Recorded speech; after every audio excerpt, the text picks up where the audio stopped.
tiene que ver con el blanqueo y por eso estamos en línea con Sebastián Domínguez, CEO de SDC Asesores Tributarios. Buenas noches, Sebastián, ¿cómo estás? Laura Ojeda y toda la audiencia de Ecomedios te saludamos. Hola, ¿qué tal, Laura? Todo muy ¿Cómo bien. estás? Bueno, el gobierno sigue sacando aclaraciones y mientras avanza, ¿no? Que se supone que es el mes del blanqueo, ¿no? Vamos a dar algunas precisiones, así como algunos tips. Por ejemplo, ¿hasta cuándo alguien tiene tiempo de blanquear capitales? ¿Qué es lo que tiene que hacer? ¿Cómo tiene que hacerlo? A ver, contanos un poquito. Bueno, hay una primera etapa del blanqueo que vence la manifestación de que uno quiere adherirse al blanqueo el 30 de septiembre y Ujú. tiene que después presentar la declaración jurada del blanqueo el 30 de noviembre. Eso sí no se prorroga porque el Poder Ejecutivo tiene facultad para establecer una prórroga. Que creo que va a ser Ahora, lo más probable, ¿no? Porque si estamos corrigiendo cosas todavía, aclarando quiénes pueden entrar, quiénes no pueden entrar, lo más probable es que se vaya a correr la fecha. sí, debería, pero ¿qué es lo que pasa? Digamos, estaría pagando un costo político, creo yo, por hacer esa prórroga, porque el efectivo solo se puede blanquear en la primera etapa, ¿sí? Entonces, si uno tiene dinero en efectivo, solo lo puede blanquear hasta el 30 de septiembre, y hay mucha gente que está abriendo la cuenta cera, que es una cuenta especial para depositar el efectivo, pensando que son blanqueos de hasta $100.000, por ejemplo, y que va a poder retirar ese dinero el 1 de octubre, porque así es lo que establece la ley. Después que Ujú. termina la primera etapa, la manifestación, que es el 30 de septiembre, al otro día se puede ir a retirarlo. Si se prorroga esa primera etapa, que es hasta el 30 de septiembre, por ejemplo, hasta el 31 de octubre, ese dinero no se va a poder retirar hasta el 1 de noviembre. Entonces va a haber ahí un costo político, van a empezar a decir, bueno, cambió las reglas de juego, bueno, todas cosas que si se quiere prorrogar debería hacerse lo antes posible y no estar esperando. Claro, está bien. Bueno, entonces, hasta el 30 de septiembre se puede definir el ingreso De efectivo, al sí. blanqueo y retirar si es menos de 100.000 el 1 de octubre. El 1 de octubre, retirarlo sin impuesto. Ahora, el Claro, que deposite más de $100.000, por ejemplo, $101.000 de efectivo, ahí ya todo el efectivo va a estar sujeto al 5% del impuesto, excepto que alguien no lo, si lo retira el 1 de octubre, el banco le va a retener el 5% del total. claro. Si lo invierte en alguno de los destinos que establece la ley y la reglamentación, y mantiene esos destinos hasta el 31 de diciembre de 2025, ahí no va a tener que pagar nada, va a ser un blanqueo sin impuestos, pero, por ejemplo, tiene que invertirlo en títulos públicos nacionales, provinciales o municipales, fondos comunes de inversión, acciones de empresas argentinas que cotizan en bolsa. Hay invertir en un pozo, por ejemplo, en una constructora que esté Claro. inscripta en un proyecto inscripto en el blanqueo, va a poder ahí invertir en ese pozo y pagar cuotas de un departamento, por ejemplo, pero son esos destinos que establece la norma para blanquear cualquier monto de efectivo sin pagar impuestos. Claro, Eso es superior a los el 100.000. exacto. Sí, Sí, eso es para blanqueo de efectivo, que se maneja así, con un mínimo exento de 100.000. Hasta 100.000 no se paga nada, si supera los 100.000 se paga en la medida que no se dé los destinos que comenté. Y por otro Sebastián, lado, pregunta, sí, antes de avanzar, te pregunto sí. esto, ¿y si una familia, ponele, blanquea 100.000 el marido, 100.000 la mujer, eso se puede o va a haber cruce y se va a poder? Bueno, eso va con el otro blanqueo, ¿sí? Hay otro blanqueo, esto es un blanqueo que podemos llamarlo como blanqueo especial de efectivo, el que comenté. Por otro lado, existe el blanqueo del resto de los bienes que no es efectivo, ¿sí? O sea, puede ser un auto sin declarar, un inmueble, una cuenta en el exterior sin declarar, todo eso no es efectivo. Entonces, para ese blanqueo hay un mínimo no imponible de $100.000. Quiere decir que si alguien blanquea, por ejemplo, un inmueble de $100.000, no paga. Si blanquea un inmueble de $150.000, va a pagar solo por el excedente de 100.000. O sea que pagaría en ese ejemplo sobre $50.000. Es decir, funciona diferente. Este es un mínimo no imponible y el otro, el efectivo, es un mínimo exento. Entonces, claro, en ese caso de ese blanqueo general de otros bienes, puede ser que esa franquicia que se ha llamado, que es un mínimo no imponible de 100.000, tenga que prorratearse entre familiares, que puede ser, por ejemplo, el cónyuge. Pero solo hay que prorratearlo, eso quedó aclarado el viernes pasado en el decreto 773 del 2024, solo hay que prorratearlo, por ejemplo, con el cónyuge, si es que está a cargo del contribuyente ese cónyuge, total o parcialmente, y si las dos condiciones se tienen que dar, y si el cónyuge tiene un ingreso menor o hasta el mínimo, la ganancia no imponible de 2023, que fue más o menos unos 415.000 pesos. Prácticamente nadie está en esa situación, porque, por ejemplo, si el cónyuge está jubilado, es una pareja mayor y está jubilado, ya de jubilación mínima tiene más que la ganancia no imponible. Si tiene algún tipo de ingreso, en general supera ese valor, y entonces al final poca gente va a tener que prorratear ese mínimo no imponible. La mayoría se va a poder tomar el mínimo no imponible completo. Bien. Quedan grises. Ayer, por ejemplo, hubo una nueva aclaración de la AFIP respecto de los monotributistas, ¿no? Que habían quedado como con cierto temor de que si blanqueaban después podían ser recategorizados o no. Entonces la AFIP salió a decir, no, bueno, señor, blanquee, que lo que usted blanquee yo no lo voy a usar para decirle que tiene que salir del régimen de monotributo y pasarse al régimen general. ¿Hay algún otro gris que haya que resolver, Sebastián, todavía?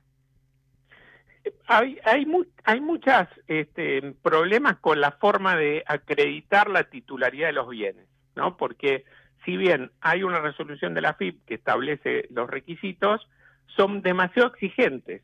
Entonces, es complejo porque, por ejemplo, en general cuando alguien blanquea algo que no tiene declarado, no tiene una factura de lo que compró. Entonces, por ejemplo, se definió en este decreto del día viernes que se van a poder blanquear las construcciones o las obras sobre un inmueble propio. Es decir, alguien quizás compró en blanco el lote y después construyó una casa o está construyendo una casa que todo sin documentación, sin poder justificar nada.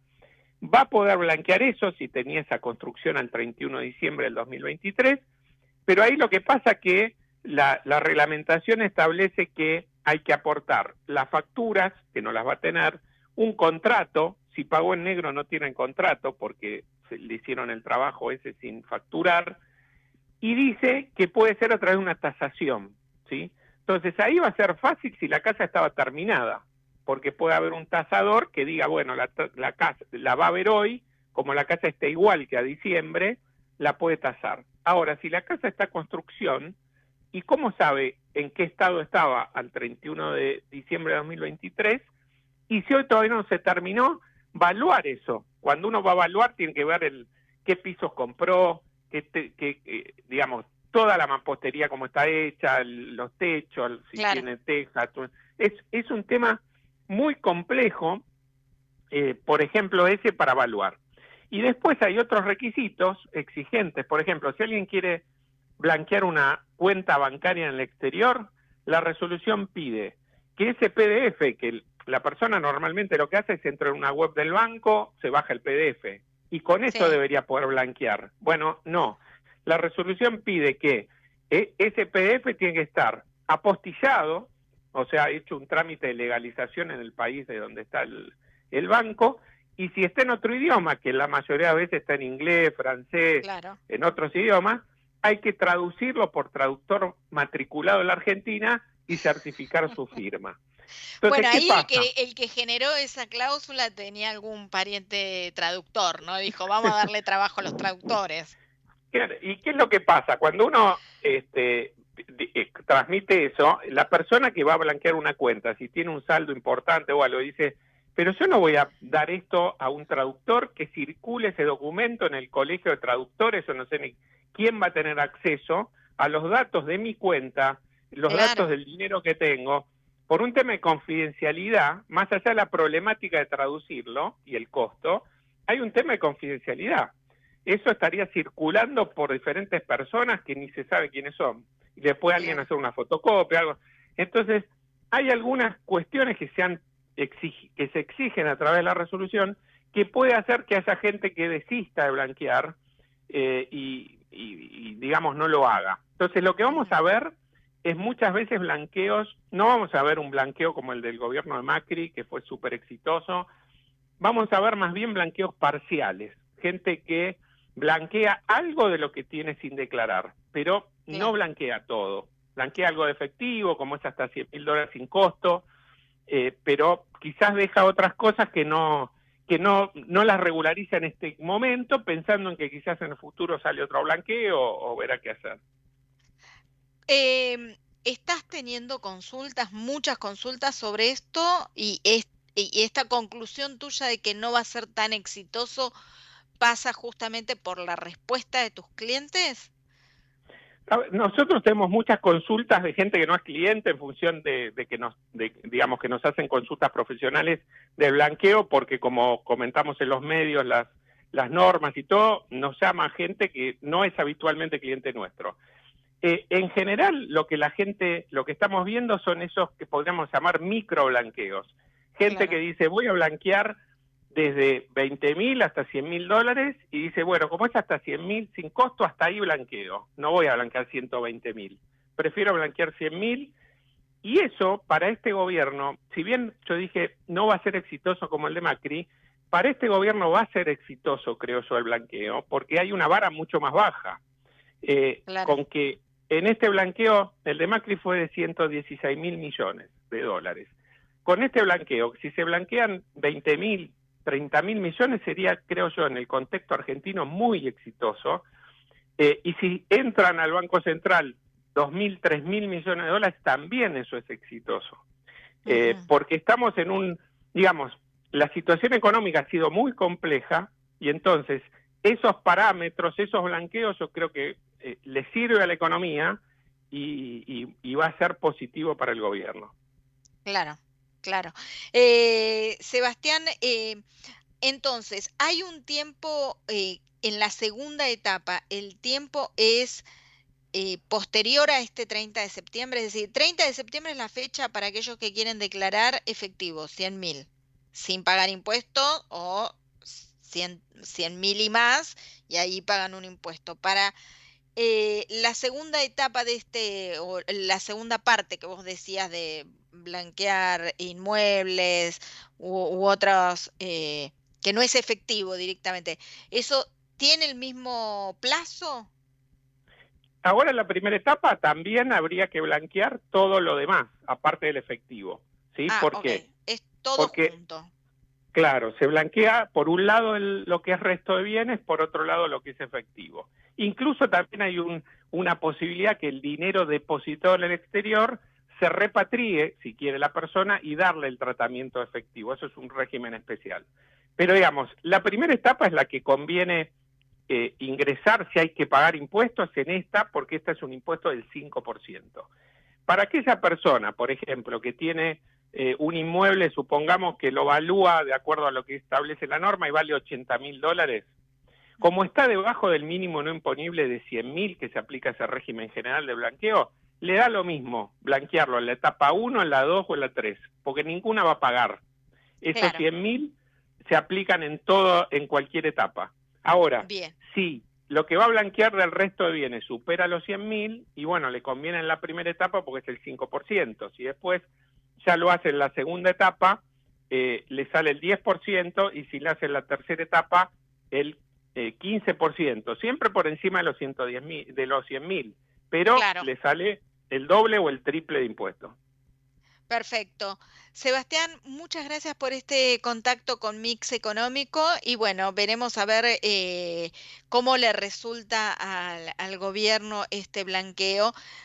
Por el momento parece que tranquilizó el ánimo del dólar, ¿no? Que no es poco.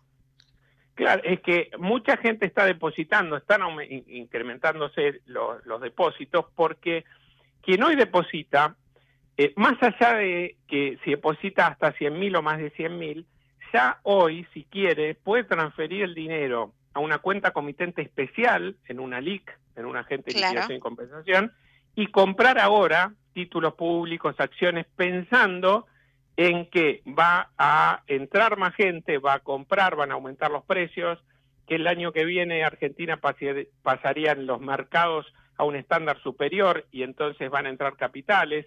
Digamos, si el que piensa que el gobierno va a lograr lo que está, sus objetivos, sin duda debería entrar en diversos tipos de inversiones en la bolsa porque todo debería subir de precio. Pero bueno, claro. es la percepción que tenga cada uno de lo que va a suceder.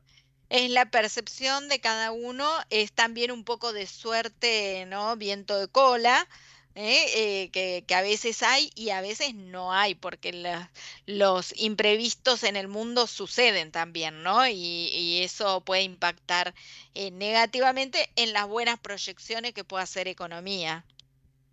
Sí, sí, seguro, siempre puede haber un cisne negro, siempre puede haber problemas a nivel mundial que impacten la Argentina. Eso Exacto, también es un imponderable que hay que tener en cuenta. claro. Sebastián, muchísimas gracias por este contacto con Mix Económico. Bueno, Laura, muchas gracias a ustedes. Sebastián Domínguez, CEO de SDC Asesores Tributarios, hablando de uno de los temas que tienen que ser en este mes fundamentales para el gobierno nacional, como es el blanqueo.